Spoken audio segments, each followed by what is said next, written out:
Mate, this is your time. Tell us about yourself. Where are you now? Where have you come from?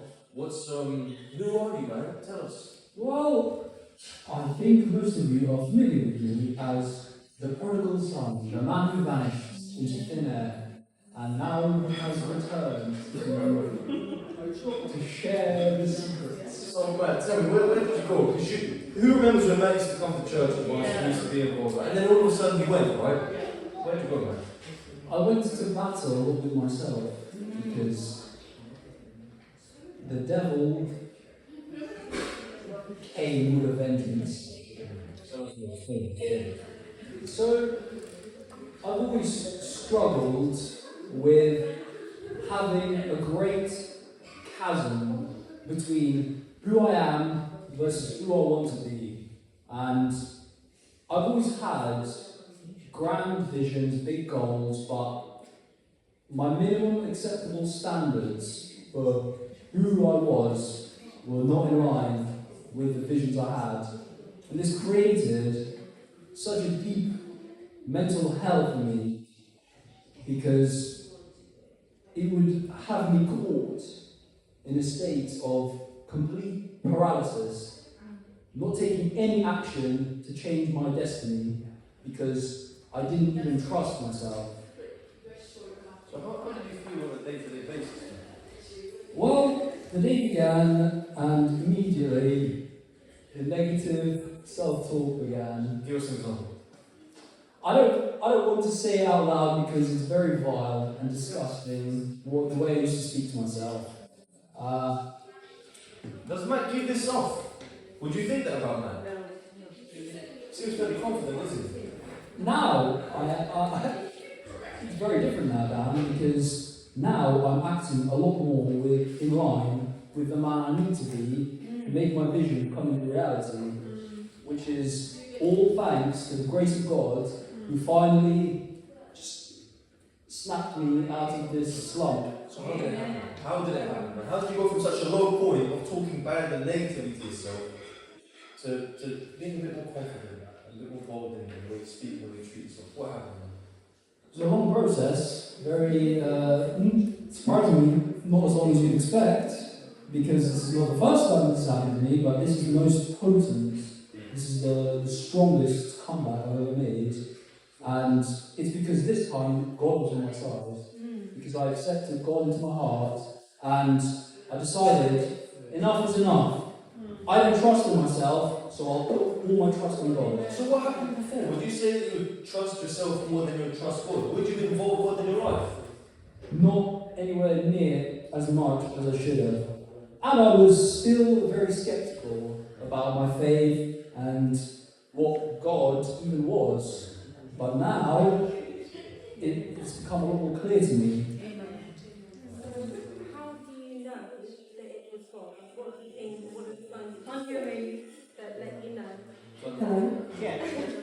So you say that it was God that snapped something in you. So what did that feel like? What were the things or the signs that you saw? How did you feel God do that?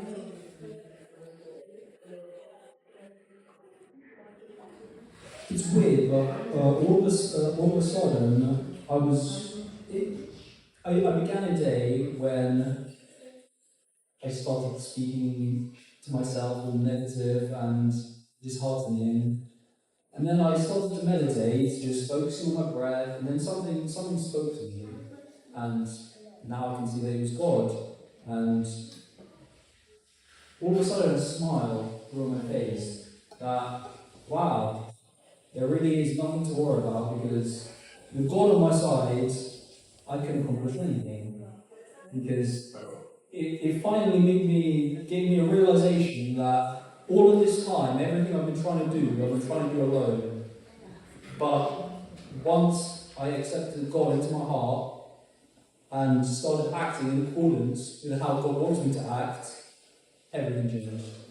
Now, Matt, I want to ask a question. You grew up in the church, right? I've known Matt for many years since I was a kid. We used to go to church together. Why did you go and then come back? Well, you knew God, didn't you? You knew of God before. At what point did it actually become personal when you say now? Because now you say God helps you. He's your helper, isn't he? Why wasn't he helping before even though you knew? Because I didn't know him. I had no clue. So you would go to church but you didn't know God? I would go to church, spend the entire service on my phone. I'd go to church for the ladies, let's be honest. And that was it? Yeah. Wow. So in the church but absent in terms of experience?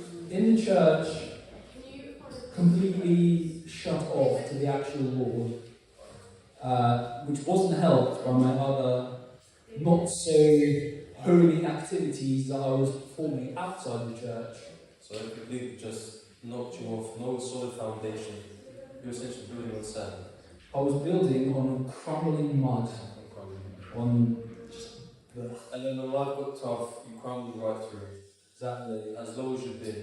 Yeah. As soon as you, so how was that acceptance of God into your life? How did that even... You said you heard a voice speak. Yeah. What did you hear? You used to speak to yourself very negatively, right? Yeah. So what did you hear this time? All of a sudden, I can't remember the exact words, but it was just a warm feeling inside me, and a general feeling of reassurance. Matt, what time do you wake up every day? 4:30. 4:30 in the morning. What do you do? Go straight outside and start my morning mastery protocol. What do you do in that morning master program? I train for 5 minutes just to get some blood flowing, to do some nucleus overload, if anyone cares what that is, and then I immediately hop into a cold shower, film it all for the Instagram, and in the hopes to inspire others. Who else here wakes up at 4:30 in the morning? Woo! Is it easy? Who's trying to wake up early? Is it easy?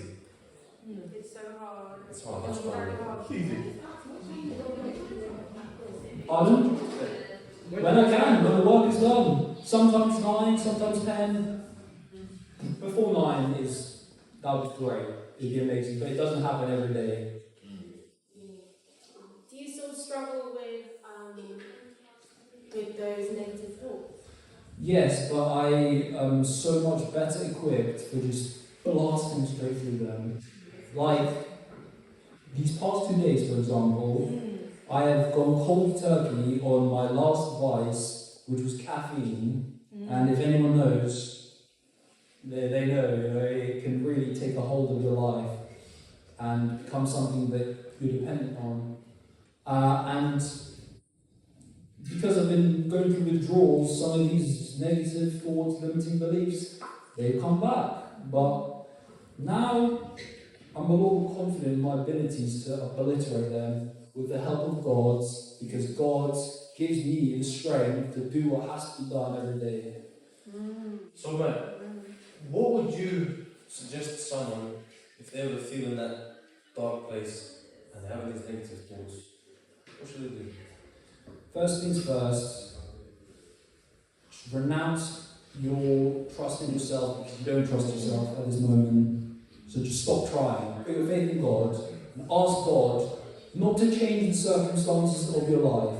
Because if God sends some magic opportunities your way, you have not built the character to take them and make the most out of them. You're going to squander them just like I have. And, you need to pray to God to build you the level of character that can take advantage of every single opportunity that comes your way. Wonderful. Everyone struggles, right? Matt, I look forward to seeing what happens in 5 years. As I do look I. forward to it. Is there any other things that you want to share?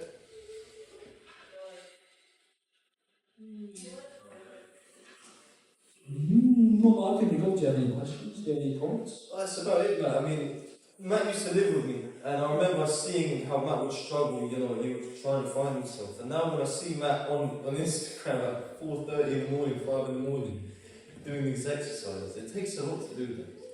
It takes a lot to do that. So Matt, well done. Amen. Yeah, thank you, God. Thank you, God.